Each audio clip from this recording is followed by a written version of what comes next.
রাজনৈতিক পালাবদলের পর আত্মগোপনে আছেন বাংলাদেশ ক্রিকেট বোর্ডের সভাপতি নাজমুল হাসান পাপন।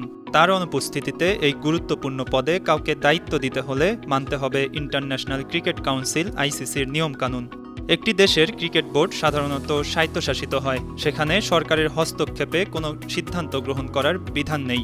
যদি কোনো বোর্ড নিয়মবহির্ভূতভাবে সরকারের নির্দেশনা বাস্তবায়ন করে, তবে আইসিসি সেই বোর্ডের বিরুদ্ধে ব্যবস্থা নিতে পারে।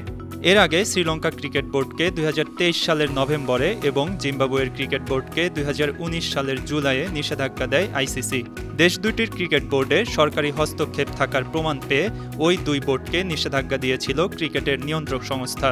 বাংলাদেশ অন্তর্বর্তীকালীন সরকারের যুব ও ক্রীড়া উপদেষ্টা আসিফ মাহমুদ এ বিষয়ে সচেতন আছেন। তিনি নিজেও বিসিবিতে সরকারি কোনো ধরনের হস্তক্ষেপ চান না। বিসিবিতে যেহেতু সহসভাপতির পদে কেউ নেই, সেক্ষেত্রে বর্তমান পরিচালকদের কিছু ভূমিকা রাখতে হবে।